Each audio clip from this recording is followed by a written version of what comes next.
एक बार फिर से स्वागत है दोस्तों आपके अपने YouTube चैनल पर। आज का टॉपिक है भारत भूगोल, जिसमें 50 महत्वपूर्ण प्रश्नों की श्रृंखला होगी और ये NCERT व बिहार टेक्स्ट बुक पर आधारित है और ये आपके BPSC शिक्षक भर्ती के लिए बहुत महत्वपूर्ण होने वाला है।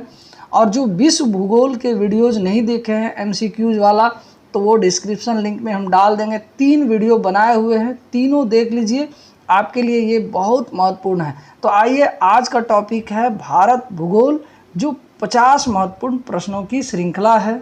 वीडियो तो हम शुरू करेंगे ही और आप वीडियो ज़रूर देखेंगे, लेकिन उनसे रिक्वेस्ट है जो चैनल पर पहली बार आए हैं, वीडियो को पहली बार देख रहे हैं, वो चैनल को सब्सक्राइब ज़रूर कीजिएगा। वीडियो अच्छा लगे तो लाइक भी करना है, कमेंट भी करना है और अपने दोस्तों को शेयर भी करना है। तो आइए, आज का टॉपिक को हम लोग बिना देरी के शुरू करते हैं। पहला प्रश्न है, क्षेत्रफल की दृष्टि से भारत का विश्व में कौन सा स्थान है? ऑप्शन ए दूसरा, बी चौथा, सी पाँचवा, डी सातवां। तो सही आंसर है ऑप्शन नंबर डी, सातवां।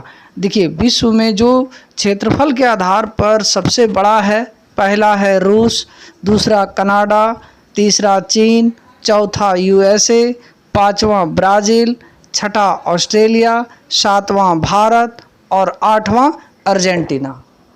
अगला प्रश्न है, भारत की जनसंख्या विश्व की कुल आबादी का कितना प्रतिशत है? ए 16.5%, बी 17.5%, सी 21.2%, डी 23.5%। तो इसका सही आंसर है ऑप्शन नंबर बी, 17.5%। और अभी अभी ताज़ा रिपोर्ट के हिसाब से भारत जो है विश्व का जनसंख्या के आधार पर नंबर 1 पहुंच गया है। पहले चीन था, लेकिन अब चीन दूसरा और भारत पहला हो गया है। अगला प्रश्न है, भारत का दक्षिणतम बिंदु इंदिरा पॉइंट कहाँ स्थित है? A great Nicobar, B Chennai, C Kanyakumari, D Madras. इसका सही आंसर है option number A, great Nicobar. देखिए, आप इसको नोट भी कर सकते हैं। चारों दिशाओं का जो मुख्य पॉइंट है, भारत का सबसे उत्तरी पॉइंट जो है उत्तरी इंदिरा कौल, दक्षिणी इंदिरा पॉइंट और पूर्वी किवुथु जो अरुणाचल प्रदेश में है और पश्चिमी गौर माता या गुहार माता ये आपका गुजरात में स्थित है।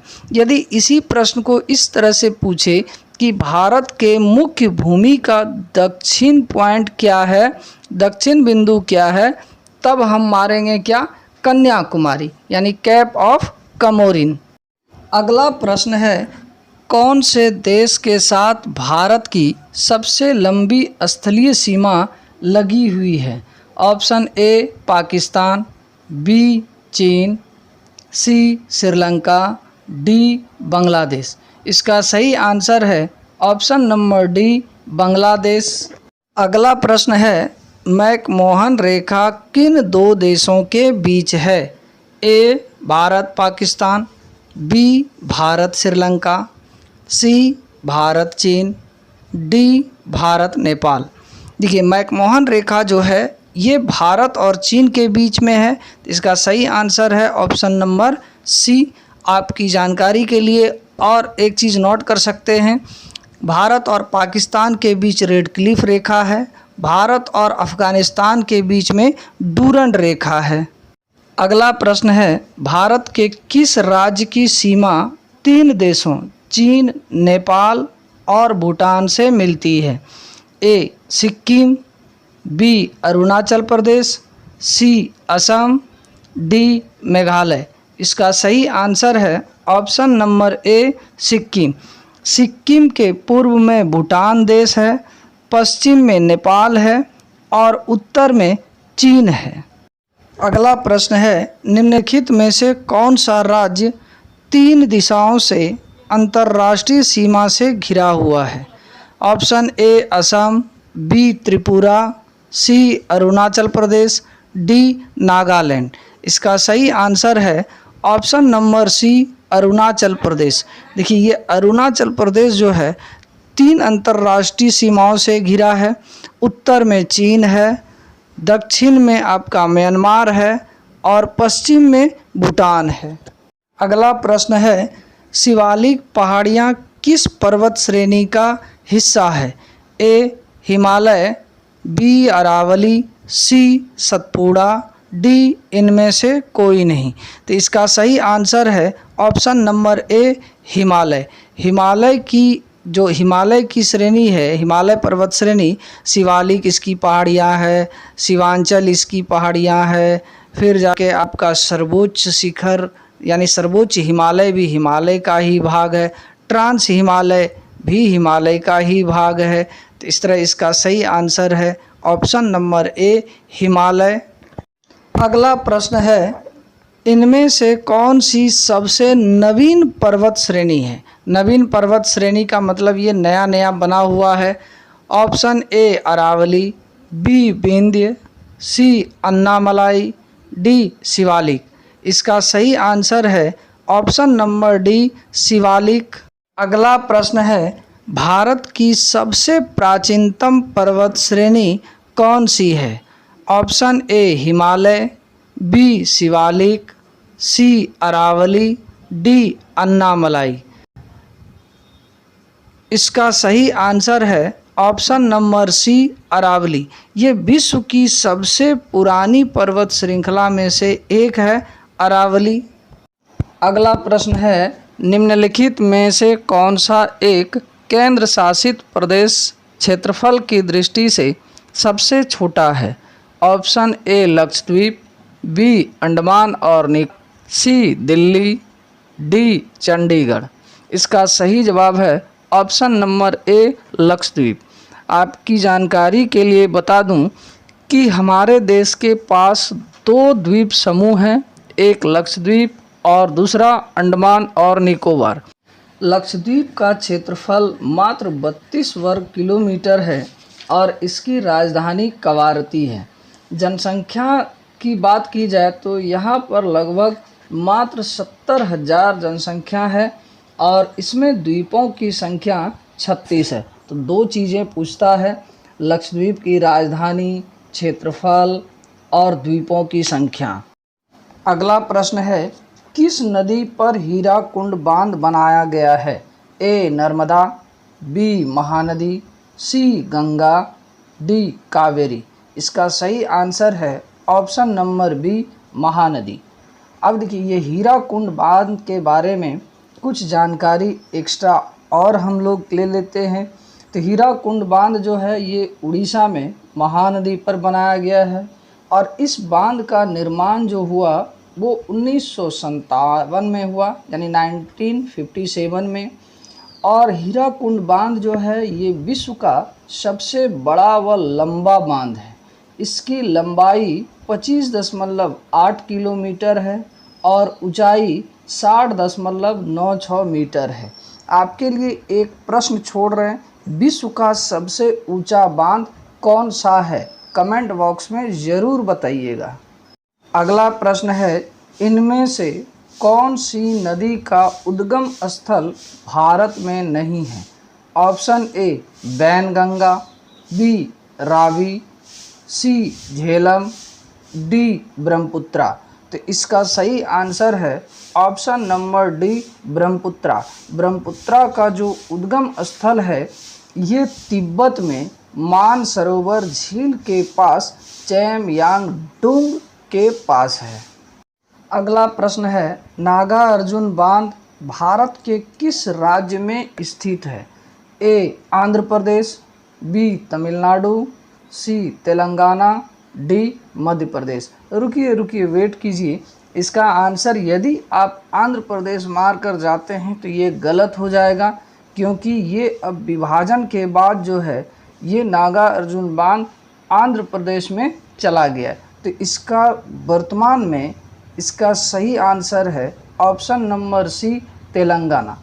ये नागा अर्जुन बांध जो है ये कृष्णा नदी पर है और इसकी लंबाई 1550 मीटर है और ये नागा अर्जुन बांध निर्माण करने का जो आरंभ है 1967 ईस्वी में शुरू हुआ था।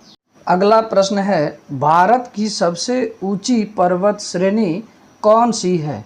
ए एवरेस्ट, बी नंदा देवी, सी K2 यानी गॉडविन आइंस्टीन, डी इनमें से कोई नहीं। इसका सही आंसर है ऑप्शन नंबर सी K2, जिसको गॉडविन ऑस्टिन भी कहा जाता है और इसकी लंबाई यानी ऊंचाई जो है 8611 मीटर है, जो भारत की सबसे ऊंची चोटी है। यदि विश्व की सबसे ऊंची चोटी पूछा जाए तो माउंट एवरेस्ट होगा, जिसकी ऊंचाई 8850 मीटर है। अगला प्रश्न है, भारत के कितने राज्य समुद्री सीमा से लगे हुए हैं? यानी भारत के कितने राज्य से समुद्र सटते हैं? Option A 7, B 9, C 11, D 8। इसका सही आंसर है ऑप्शन नंबर बी, 9 राज्यों से होकर सटती है। ये 9 राज्य हैं, आप चाहें तो लिख सकते हैं। गुजरात, दूसरा महाराष्ट्र, तीसरा गोवा, चौथा कर्नाटक, पाँचवा केरल, छठा तमिलनाडु, सातवां आंध्र प्रदेश, आठवां उड़ीसा और नौवां पश्चिम बंगाल। अगला प्रश्न है, थार मरुस्थल किस राज्य में स्थित है? Option A Madhya Pradesh, B Rajasthan, C Uttar Pradesh, D Gujarat. इसका सही आंसर है ऑप्शन नंबर बी राजस्थान। अगला प्रश्न है, भारत और श्रीलंका को विभाजित करती है? ऑप्शन ए मन्नार की खाड़ी, बी बंगाल की खाड़ी, सी ब्रह्मपुत्र नदी, डी इनमें से कोई नहीं। इसका सही आंसर है ऑप्शन नंबर ए मन्नार की खाड़ी। और दूसरी तरफ ये भी है कि भारत और श्रीलंका को विभाजित करती है मन्नार की खाड़ी, और ये दोनों के बीच, भारत और श्रीलंका के बीच पाक जल डमरू मध्य स्थित है। अगला प्रश्न है, न्यू मूर द्वीप कहाँ स्थित है? ऑप्शन ए अरब सागर में, बी बंगाल की खाड़ी में, सी हिंद महासागर में, डी मन्नार की खाड़ी। इसका सही आंसर है ऑप्शन नंबर बी बंगाल की खाड़ी में। अगला प्रश्न है, लक्षद्वीप समूह कहाँ स्थित है? ए कच्छा की खाड़ी में, बी मन्नार की खाड़ी में, सी अरब सागर में, डी इनमें से कोई नहीं। इसका सही आंसर है ऑप्शन नंबर सी अरब सागर में। अरब सागर में लक्षद्वीप समूह स्थित है और अंडमान एवं निकोबार द्वीप समूह बंगाल की खाड़ी में स्थित है। अगला प्रश्न है, कौन से राज्य की सीमा सर्वाधिक राज्यों से लगी हुई है? ए राजस्थान, बी दिल्ली, सी उत्तर प्रदेश, डी मध्य प्रदेश। इसका सही आंसर है ऑप्शन नंबर सी उत्तर प्रदेश। आप उत्तर प्रदेश को देखेंगे तो लगेगा ये 8 राज्यों से लगे हुए हैं। ये 8 राज्य आप चाहें तो लिख सकते हैं, यानी उत्तर प्रदेश से सटने वाले 8 राज्य हैं उत्तराखंड, हिमाचल प्रदेश, हरियाणा, राजस्थान, मध्य प्रदेश, छत्तीसगढ़, झारखंड एवं बिहार। अगला प्रश्न है, निम्नलिखित में से किस राज्य को पहले नेफा के नाम से जाना जाता था? Option A Andhra Pradesh, B Nagaland, C Assam, D Arunachal Pradesh. इसका सही आंसर है option number D Arunachal Pradesh. Arunachal Pradesh को पहले नेफा के नाम से जाना जाता था। अगला प्रश्न है, सियाचिन ग्लेशियर किस राज्य में स्थित है? Option A Assam, B Sikkim, C Jammu Kashmir, D Tripura. इसका सही आंसर है option number C Jammu Kashmir. यानी सियाचिन ग्लेशियर जो है ये जम्मू कश्मीर में स्थित है और ये विश्व का सबसे ऊंचा युद्ध स्थल भी है। अगला प्रश्न है, सर्वप्रथम कौन से राज्य भाषा के आधार पर गठन किया गया था? ए असम, बी सिक्किम, सी आंध्र प्रदेश, डी त्रिपुरा। इसका सही आंसर है ऑप्शन नंबर सी आंध्र प्रदेश। आंध्र प्रदेश जो है स्वतंत्र भारत में भाषा के आधार पर गठन होने वाला पहला राज्य था और ये 1 अक्टूबर 1953 को तमिलनाडु से कटकर आंध्र प्रदेश आंध्रा भाषा के आधार पर अलग हुआ था। अगला प्रश्न है, अरावली पर्वत का सबसे ऊंचे शिखर का नाम क्या है? ऑप्शन ए शेर, बी काराकोरम, सी गुरु शिखर, डी धूपगढ़। तो इसका सही आंसर है ऑप्शन नंबर गुरु शिखर जो राजस्थान में स्थित है। अगला प्रश्न है, प्रायद्वीपीय भारत की सबसे ऊंची चोटी कौन सी है? ए डोडा बेट्टा, बी अनायमुडी, सी शेर, डी नंदा देवी। इसका सही आंसर है ऑप्शन नंबर बी अनायमुडी। ये दक्षिण भारत यानी प्रायद्वीपीय भारत का सबसे ऊंचा पर्वत है जिसकी ऊंचाई 2695 मीटर है और दक्षिण भारत की दूसरी सबसे ऊंची चोटी है आपका डोडा बेट्टा जो 2637 मीटर है। अगला प्रश्न है, कार्डामम पहाड़ी किस राज्य में अवस्थित है? ए तमिलनाडु, बी केरला, सी जम्मू कश्मीर, डी उत्तर प्रदेश। इसका सही आंसर है ऑप्शन नंबर बी केरला यानी कार्डामम जिसको इलायची भी कहते हैं। तो इलायची की पहाड़ी किस राज्य में अवस्थित है? तो ऑप्शन नंबर बी केरला में। अगला प्रश्न है, गारो खासी पहाड़ी कौन से राज्य में स्थित है? Option A Assam, B Sikkim, C Meghalaya, D Arunachal Pradesh. इसका सही आंसर है ऑप्शन नंबर सी मेघालय में। देखिए गारो खासी और जयंतिया की पहाड़ी मेघालय में पाया जाता है और इस पहाड़ पर रहने वाले जो लोग होते हैं वो जनजाति होते हैं और इसी पहाड़ी के नाम पर यानी गारो खासी और जयंतिया जनजाति भी वहाँ कहा जाता है। अगला प्रश्न है, गुरु शिखर चोटी किस राज्य में स्थित है?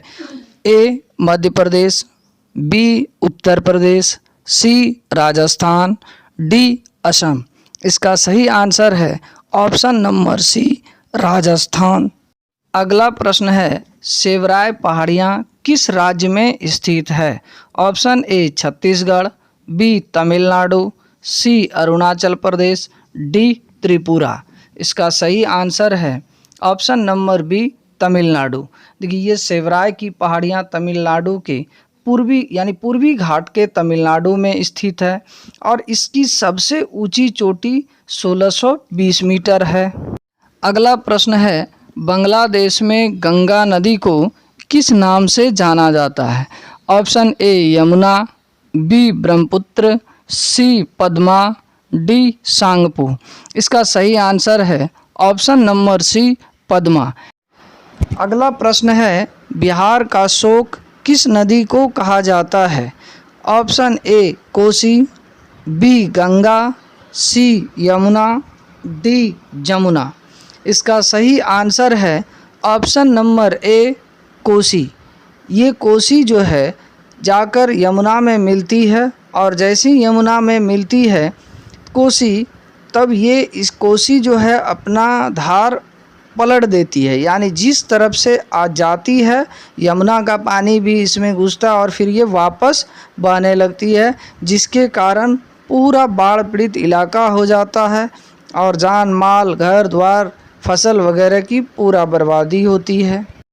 अगला प्रश्न है, नर्मदा नदी का उद्गम स्थल किस राज्य में स्थित है? Option A Bihar, B Uttar Pradesh, C Rajasthan, D Madhya प्रदेश।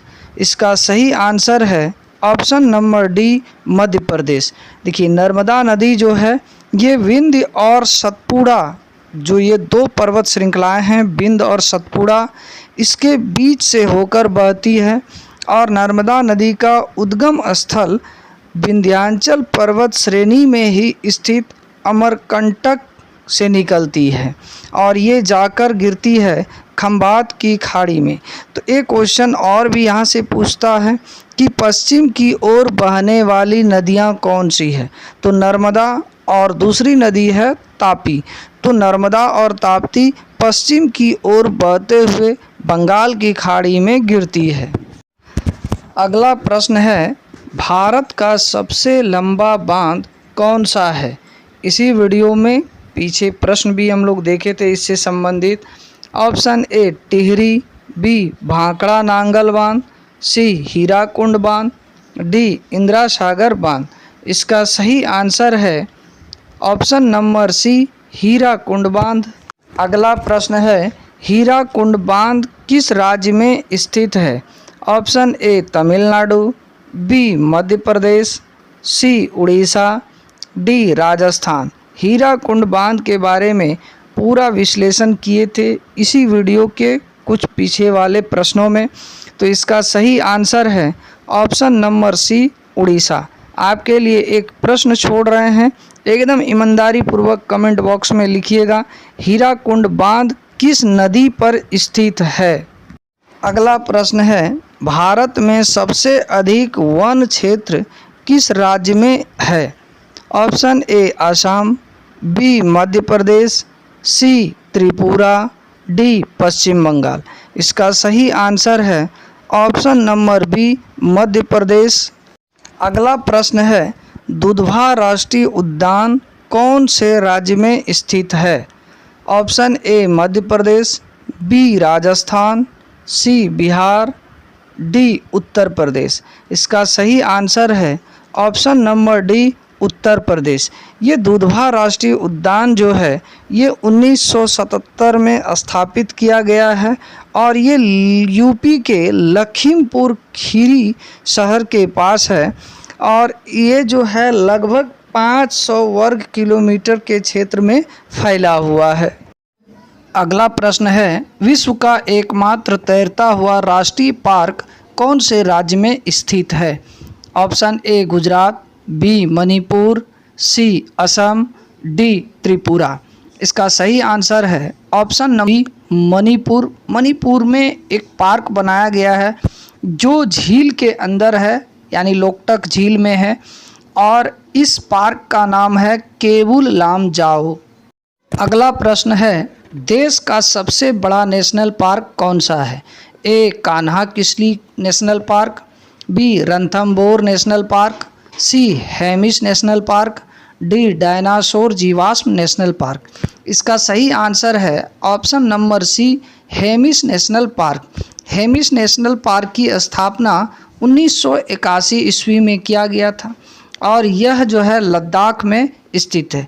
यहाँ का जो तेंदुआ है ये विश्व प्रसिद्ध तेंदुआ प्रजाति पाई जाती है, यानी किसी भी पार्क में जितना तेंदुए की संख्या होना चाहिए यहाँ पर सबसे अधिक मात्रा में तेंदुआ है।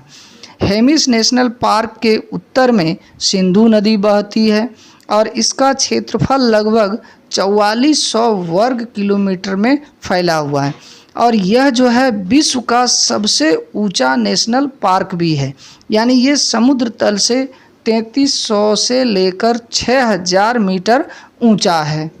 अगला प्रश्न है, सबसे लंबा राष्ट्रीय राजमार्ग NH-44 कितने राज्यों केंद्र शासित प्रदेशों से होकर गुजरा है?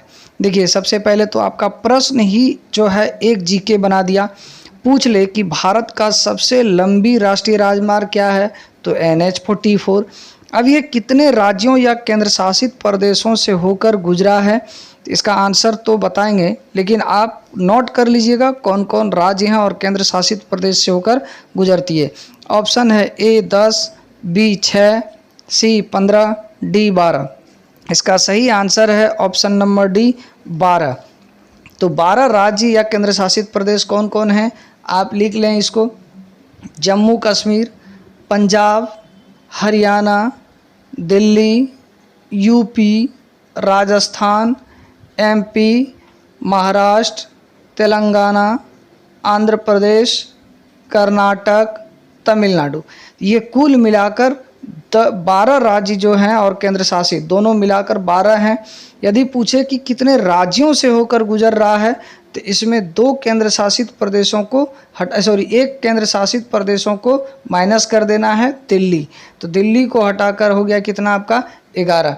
इसके बारे में ये है कि ये जो है श्रीनगर से होकर कन्याकुमारी तक जाती है और इसकी कुल लंबाई 4112 किलोमीटर है। अगला प्रश्न है, निम्नलिखित में से कौन भारत की सबसे बड़ी सिंचाई नहर है? ऑप्शन ए दूध सागर नहर, बी ऊपरी गंगा नहर, सी इंदिरा गांधी नहर, डी बकिंघम नहर। इसका सही आंसर है option number C, Indira Gandhi नहर। इंदिरा गांधी नहर जो बनाया गया है, ये सतलज नदी पर एक बांध बनाया गया है, जिस बांध का नाम है हरिके बांध, और उसी बांध से जो है नहर निकालते हुए, यानी ये पंजाब और राजस्थान से होकर, यानी पंजाब से होकर राजस्थान तक जाती है, जिसकी लंबाई पंजाब में 169 किलोमीटर, राजस्थान में 470 किलोमीटर है। यानी ये इसी मेन नहर से फिर छोटी बड़ी लगभग 5500 से भी ज़्यादा किलोमीटर ये तय करती है। अगला प्रश्न है, भारत के निम्नलिखित में से किस स्थान पर भूतापीय ऊर्जा के स्रोत पाए गए हैं?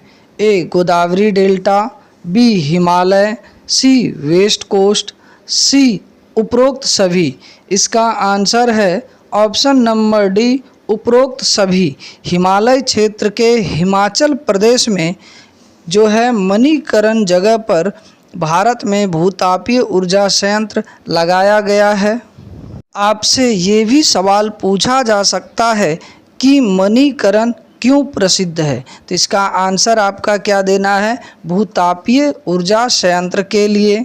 अगला प्रश्न है, जलप्रपात और नदी का निम्नलिखित में से कौन सा जोड़ा सुमेलित नहीं है? आपको पूछ रहा है सुमेलित नहीं है, तो इसमें से एक सुमेलित नहीं है और 3 सुमेलित है, मतलब 3 आपके पास सही जानकारी आ रही है। Option A Hundru Swarnarekha, B Lodh Barakar, option C Dasong Kanchi, option D Jonha Rahu. तो इसका सही आंसर है ऑप्शन नंबर बी, लोध जलप्रपात बराकर गलत है। यानी लोध जलप्रपात जो है ये झारखंड में बूढ़ी नदी पर स्थित है, जिसकी ऊंचाई 143 मीटर है।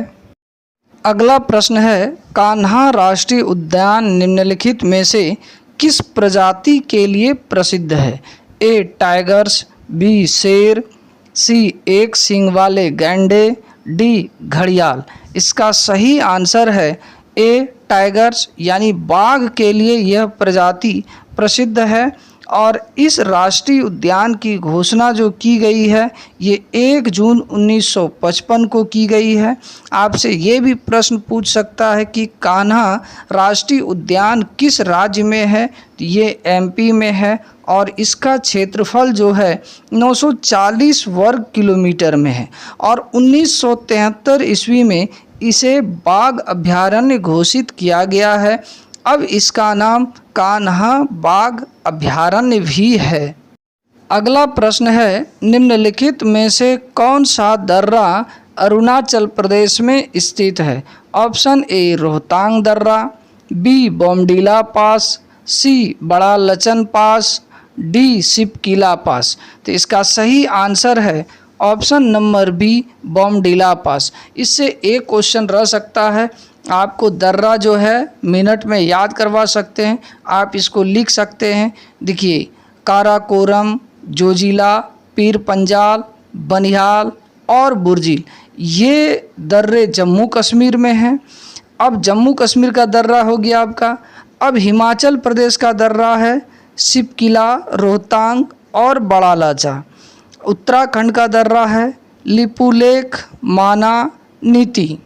और सिक्किम का है नाथुला, जलेपला। अरुणाचल प्रदेश का जो दर्रा है ये 3 दर्रा है, बोमडीला, यांगयाफ, दीफू। और मणिपुर में भी एक प्रसिद्ध दर्रा है तुजू दर्रा। तो इस तरह आप दर्रा नोट कर लिए होंगे। यदि आप नहीं किए हैं तो वीडियो को बैक कीजिए और दर्रा एक जगह लिख लीजिए। अगला प्रश्न है, भारत के निम्नलिखित में से किस द्वीप में सक्रिय ज्वालामुखी पाया जाता है? ऑप्शन ए बैरन द्वीप, बी लिटिल निकोबार द्वीप, सी मायाबंदर द्वीप, डी ननकारी द्वीप। तो भारत का एकमात्र सक्रिय ज्वालामुखी अंडमान निकोबार द्वीप समूह के बैरन द्वीप पर पाया जाता है। इसका सही आंसर है ऑप्शन नंबर ए बैरन द्वीप। अगला प्रश्न है, प्रायद्वीपीय भारत की क्षेत्रीय मिट्टी का प्रकार है? ए पीली मिट्टी, बी काली मिट्टी, सी पुरानी जलोढ़ मिट्टी, डी लाल मिट्टी। इसका सही आंसर है ऑप्शन नंबर डी लाल मिट्टी। देखिए ये जो काली मिट्टी है ये गुजरात, मध्य प्रदेश और महाराष्ट्र में पाए जाते हैं। पुरानी जलोढ़ मिट्टी जो है ये गंगा और यमुना के मैदानों में पाए जाते हैं। अगला प्रश्न है, केसर का उत्पादन करने वाला भारत का एकमात्र राज्य है?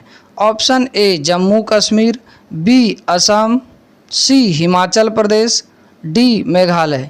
इसका सही आंसर है ऑप्शन नंबर ए जम्मू और कश्मीर। अगला प्रश्न है, निम्नलिखित में से किसके पास भारत में ज्वारीय ऊर्जा के दोहन की क्षमता है?